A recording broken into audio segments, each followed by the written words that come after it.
Hello students, how are you? Welcome to my YouTube channel Pankaj physics Gulati. Students, आपको इस channel पर ना केवल graduation and post graduation physics के टॉपिक्स की सबसे आसान एक्सप्लेनेशन देखने को मिलती है, बल्कि आपको साथ के साथ ये भी बताया जाता है कि आपको एग्जाम में क्या और कैसे लिख के आना है, ताकि आप सिर्फ एक वीडियो देख के ही अपने नोट्स बना सकें और एग्जाम्स में बहुत अच्छे मार्क्स ला सकें। तो स्टूडेंट्स, आज इस चैनल को सब्सक्राइब कीजिए और पाइए नोटिफिकेशन मेरी नई वीडियो का सबसे पहले।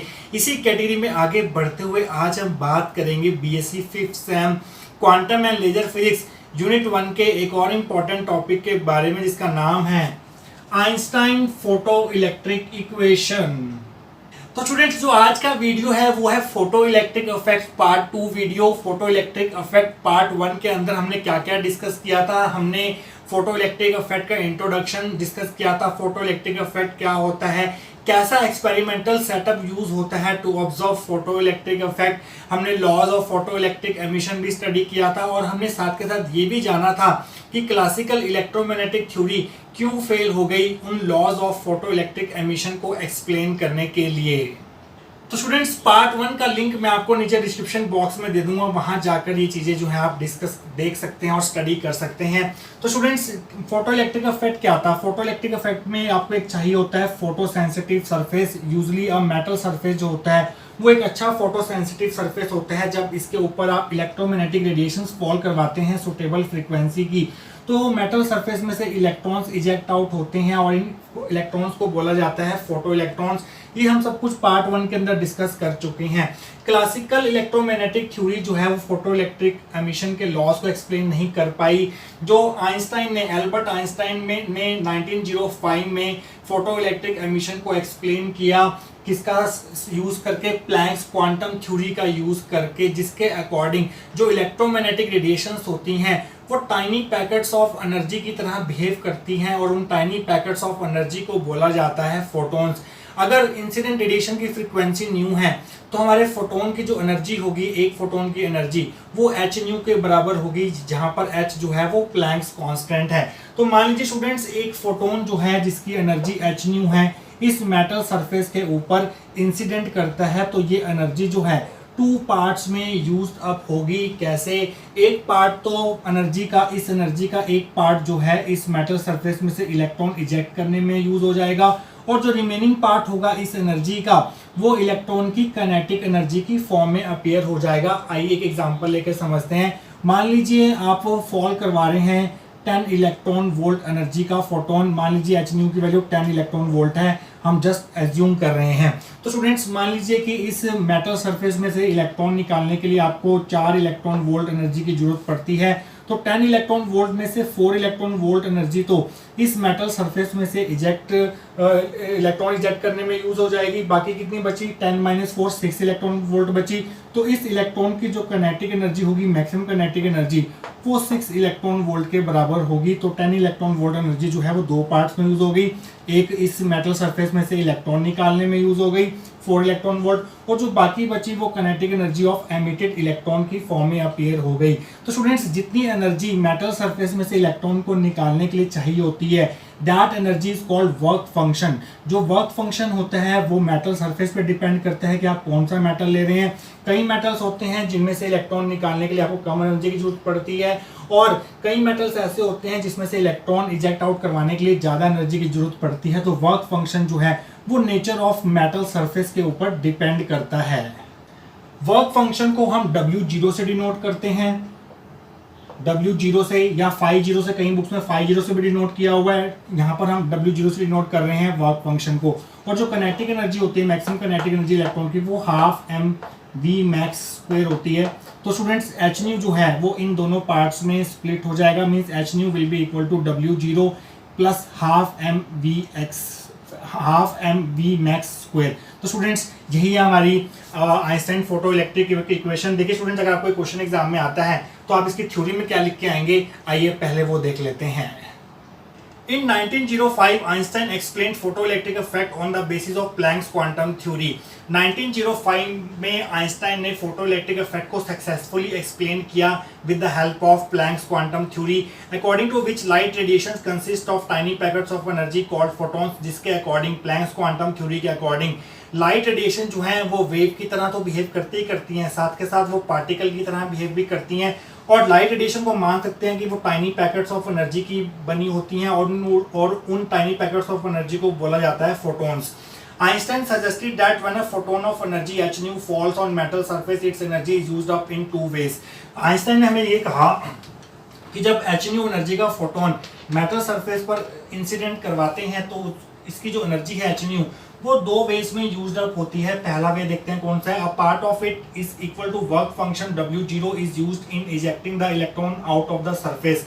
एक पार्ट तो इसका मेटल सरफेस में से इलेक्ट्रॉन निकालने में यूज हो जाता है इस एनर्जी का, और जितनी एनर्जी हमें मेटल सरफेस में से इलेक्ट्रॉन इजेक्ट करवाने के लिए चाहिए होती है that energy is called work function, जिसको हम W0 से डिनोट करते हैं। और W0 की जो वैल्यू है वो मेटल सरफेस के नेचर पर डिपेंड करती है।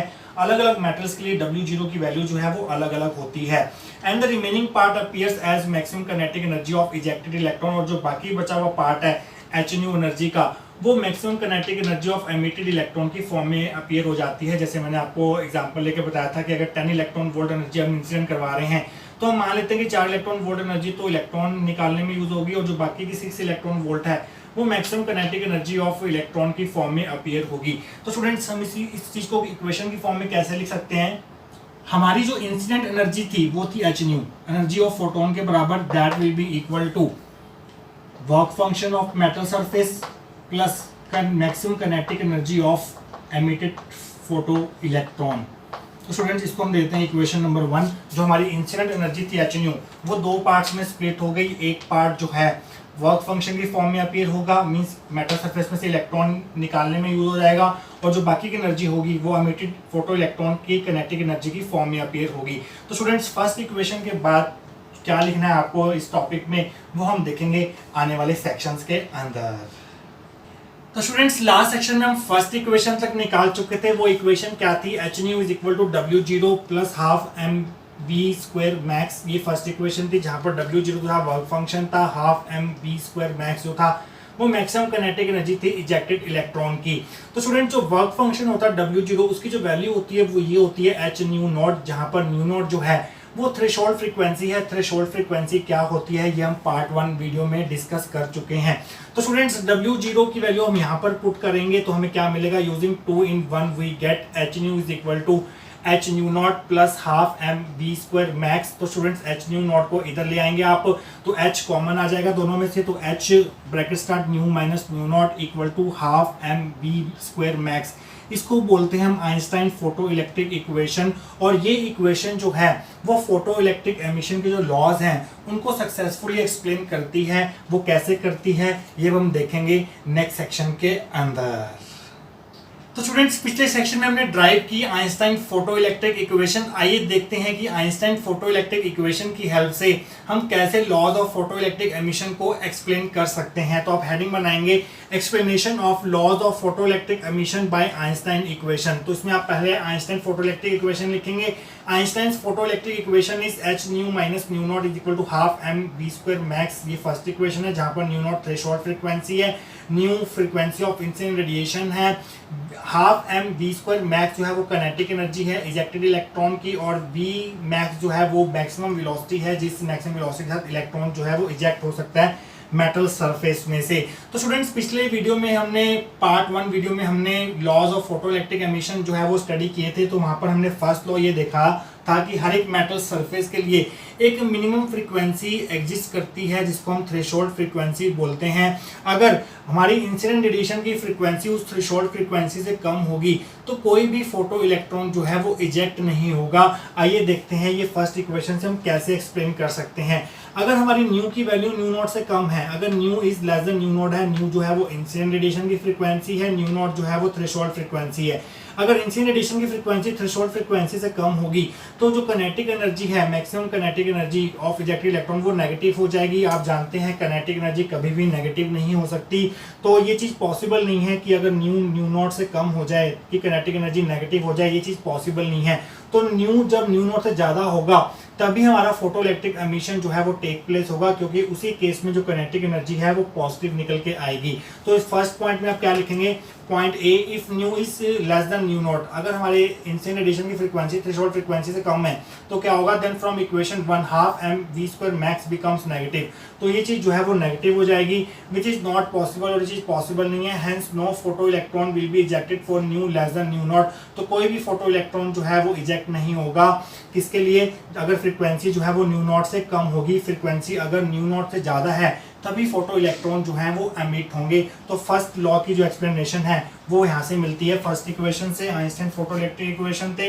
आइए बात करते हैं सेकंड लॉ ऑफ हमारा फोटो इलेक्ट्रिक एमिशन क्या था, कि जो हमारी काइनेटिक एनर्जी होती है, maximum kinetic energy of ejected electron, वो फ्रीक्वेंसी ऑफ इंसिडेंट रेडिएशन पर डिपेंड करती है। जैसे जैसे आप फ्रीक्वेंसी बढ़ाएंगे इंसिडेंट रेडिएशन की, वैसे वैसे जो है kinetic energy, maximum kinetic energy of ejected electron वो भी बढ़ेगी। आइए देखते हैं कैसे। अगर न्यू की वैल्यू आप बढ़ा रहे हैं, मान लीजिए न्यू नॉट की वैल्यू है 2, मान लीजिए न्यू नॉट की वैल्यू है 2, जो कि इस मेटल सरफेस के लिए कांस्टेंट है। पहले आपने न्यू को 3 किया, आपको काइनेटिक एनर्जी जो है वो पॉजिटिव मिलनी शुरू होगी, फिर आपने 4 किया, फिर आपको और काइनेटिक एनर्जी मिलेगी, आपने फिर न्यू को 5 किया, फिर आपको और ज़्यादा काइनेटिक एनर्जी का फोटो इलेक्ट्रॉन इजेक्ट होता हुआ दिखाई देगा।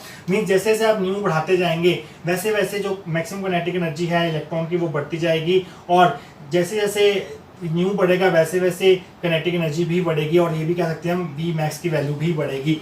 From equation 1, it is clear that maximum velocity Vmax of photoelectron depends on frequency of incident radiation. It is also clear that Vmax increases with increase of nu. Equation 1 से clear है कि जैसे जैसे आप न्यू बढ़ाते जाएंगे वैसे वैसे ये टर्म बढ़ती जाएगी, जो कि है maximum kinetic energy of ejected electron. क्योंकि अगर काइनेटिक एनर्जी बढ़ रही है तो उसमें वी मैक्स भी आ रहा है, तो उसका मतलब मैक्सिमम वेलोसिटी भी बढ़ेगी, और वी मैक्स की जो वैल्यू है वो न्यू पर डिपेंड करती है। तो स्टूडेंट सेकंड लॉ भी यहाँ से एक्सप्लेन होता है फर्स्ट इक्वेशन से। इसके बाद की जो लॉज हैं वो कैसे एक्सप्लेन किए जा सकते हैं फर्स्ट इक्वेशन से, वो हम देखेंगे नेक्स्ट सेक्शन के अंदर। तो स्टूडेंट्स आइए देखते हैं कि कैसे आइंस्टाइन फोटो इलेक्ट्रिक इक्वेशन जो है वो third law of photo electric emission को एक्सप्लेन करती है। Third law of photo electric emission क्या कहता था, कि जो मैक्सिमम काइनेटिक एनर्जी होती है एमिटेड इलेक्ट्रॉन की, वो इंटेंसिटी ऑफ लाइट पर डिपेंड नहीं करती, वो सिर्फ फ्रीक्वेंसी ऑफ लाइट पर डिपेंड करती है। आइए देखते हैं कैसे। तो स्टूडेंट्स अगर आप इंटेंसिटी ऑफ लाइट को डबल कर देते हैं तो इसका मतलब आपके जो नंबर ऑफ फोटॉन्स इस मेटल सरफेस के ऊपर फॉल हो रहे हैं वो भी डबल हो जाएंगे, जिसकी वजह से जो आपके इजेक्टेड इलेक्ट्रॉन्स हैं वो भी डबल हो जाएंगे। मान लीजिए आप 2 फोटॉन्स फॉल करवा रहे हो मेटल सरफेस के ऊपर, तो आपके 2 इलेक्ट्रॉन एमिट हो रहे हैं। अगर आप 10 फोटॉन्स इंसिडेंट करवाओगे तो 10 इलेक्ट्रॉन जो हैं वो एमिट होंगे, बट जो इलेक्ट्रॉन एमिट होगा उसकी जो मैक्सिमम काइनेटिक एनर्जी होगी वो इतनी ही रहेगी इस फॉर्मूले के अकॉर्डिंग, क्योंकि 12 mv² max is equal to h nu minus nu not के बराबर है। न्यू नॉट थ्रेशोल्ड फ्रीक्वेंसी है जो इस मेटल सरफेस के लिए कांस्टेंट है, एच प्लैंक्स कांस्टेंट है जिसकी वैल्यू कांस्टेंट है। जो मैक्सिमम काइनेटिक एनर्जी है वो सिर्फ न्यू पर डिपेंड करेगी इंसिडेंट रेडिएशन की, वो इंटेंसिटी ऑफ लाइट पर डिपेंड नहीं करेगी। इस प्रकार से हम कह सकते हैं कि जो मैक्सिमम काइनेटिक एनर्जी होती है एमिटेड फोटो इलेक्ट्रॉन्स की, वो इंटेंसिटी ऑफ लाइट से इंडिपेंडेंट होती है। तो थर्ड पॉइंट में आप यही लिखेंगे, when the intensity of incident light is doubled, अगर आप इंसिडेंट लाइट की इंटेंसिटी डबल कर देते हो, the number of incident photons are double, जो जितने नंबर ऑफ फोटॉन्स पहले आ रहे थे अब उसके डबल नंबर ऑफ फोटॉन जो है वो इंसिडेंट होंगे मेटल सरफेस के ऊपर, which leads to double the number of photo electrons emitted, जिसकी वजह से जो इलेक्ट्रॉन एमिट होंगे उनका नंबर भी जो है वो डबल हो जाएगा। But maximum kinetic energy still equal to h nu minus nu not, but जो मैक्सिमम काइनेटिक एनर्जी होगी फोटो इलेक्ट्रॉन की वो इतनी ही रहेगी, वो चेंज नहीं होगी, वो सिर्फ फ्रीक्वेंसी पर डिपेंड करेगी, as it depends only on nu of radiation, क्योंकि ये सिर्फ न्यू पर डिपेंड कर रही है, क्योंकि न्यू नॉट और एच जो है वो कांस्टेंट है, and not on intensity of light. अगर आप इंटेंसिटी को डबल कर दो, ट्रिपल कर दो, जितना मर्जी मल्टीप्लाई कर दो इंटेंसिटी को, जो काइनेटिक एनर्जी है मैक्सिमम इलेक्ट्रॉन की वो तो कांस्टेंट ही रहेगी, क्योंकि वो फ्रीक्वेंसी पर डिपेंड करती है, इंटेंसिटी पर डिपेंड नहीं करती। In this way independence of maximum kinetic energy with intensity of incident light is explain. इस प्रकार से हम कह सकते हैं कि जो मैक्सिमम काइनेटिक एनर्जी होती है इजेक्टेड इलेक्ट्रॉन्स की, वो इंसिडेंट लाइट की इंटेंसिटी पर इंडिपेंडेंट नहीं होती, से इंडिपेंडेंट होती है, सॉरी ये बोलना चाहिए था। तो 3 पॉइंट्स कंप्लीट हो गए, एक पॉइंट और बाकी है, वो हम देखेंगे नेक्स्ट सेक्शन के अंदर। आइए स्टूडेंट्स बात करते हैं कि कैसे Einstein photo electric equation successfully explain करती है fourth law of photo electric emission को। Fourth of photo electric emission क्या था कि जो फोटो इलेक्ट्रिक एमिशन होता है वो इंस्टेंटेनियस प्रोसेस होता है। कहने का मतलब ये है कि जैसे ही फोटोन मेटल सरफेस के ऊपर फॉल करेगा साथ के साथ इलेक्ट्रॉन एमिट होगा, means incidence of photon and emission of electron के बीच में कोई भी टाइम लैग नहीं होगा। ऐसा क्यों होता है स्टूडेंट्स? क्योंकि जो फोटो इलेक्ट्रिक एमिशन होता है, फोटो इलेक्ट्रॉन का इजेक्शन होता है, तो क्यों होता है? जब ये फोटोन इस मेटल सरफेस के ऊपर पड़े हुए इलेक्ट्रॉन से कोलाइड करता है तब जाके फोटो इलेक्ट्रॉन जो है मेटल सरफेस को लीव करता है, मेटल सरफेस को छोड़ता है, उसमें से इजेक्ट आउट होता है। इसलिए जैसे ही फोटोन इंसिडेंस होगा तो ये एक्सपेक्ट किया जाता है कि साथ के साथ ही इलेक्ट्रॉन एमिट होगा, मींस फोटो इलेक्ट्रिक एमिशन जो है वो एक इंस्टेंटेनियस प्रोसेस है। Emission of photo electron and incidence of photon के बीच में कोई भी टाइम लैग नहीं होगा। तो फोर्थ पॉइंट में आप क्या लिखेंगे? As the emission of a photo electron involves a collision between incident photon and an electron of metal, so photo electric emission is an instantaneous process. क्योंकि फोटो इलेक्ट्रॉन का जो एमिशन होता है वो क्यों होता है? जब इंसिडेंट फोटोन मेटल सरफेस के इलेक्ट्रॉन से कोलाइड करता है तब फोटो इलेक्ट्रॉन का एमिशन होता है। इसलिए हम कहते हैं कि फोटो इलेक्ट्रिक एमिशन जो है वो इंस्टेंटेनियस प्रोसेस है और फोटोन के इंसिडेंस होने में और इलेक्ट्रॉन के एमिशन होने में कोई भी टाइम लैग नहीं होता, ये काम बिल्कुल साथ के साथ होते हैं। Thus Einstein successfully explain photoelectric effect on the basis of Planck's quantum theory. इस प्रकार आइंस्टाइन ने बहुत ही अच्छे से फोटोइलेक्ट्रिक इफेक्ट को एक्सप्लेन किया प्लैंक्स क्वांटम थ्योरी का सहारा लेके। और it also proves that electromagnetic radiation consists of tiny packets of energy called photons which behave like particles। इससे ये भी प्रूव होता है कि इलेक्ट्रोमैग्नेटिक रेडिएशन जो है वो टाइनी पैकेट्स ऑफ एनर्जी की तरह बनी होती हैं और उनको फोटोन्स बोलते हैं और ये फोटोन जो है वो पार्टिकल की तरह बिहेव करते हैं। तो स्टूडेंट्स ये है हमारा फोटो इलेक्ट्रिक इफेक्ट जो कि क्वांटम फिजिक्स का बहुत ही इंपॉर्टेंट फिनोमेना है। इसको हम क्वांटम फिजिक्स की ही हेल्प से एक्सप्लेन कर सकते हैं। तो स्टूडेंट्स ये था हमारा फोटो इलेक्ट्रिक इफेक्ट, यहाँ खत्म होता है। तो स्टूडेंट्स आई होप आपको आज का टॉपिक जो है वो अच्छे से समझ आया होगा। मिलेंगे किसी और important topic of quantum and laser physics के साथ। Till then thank you so much.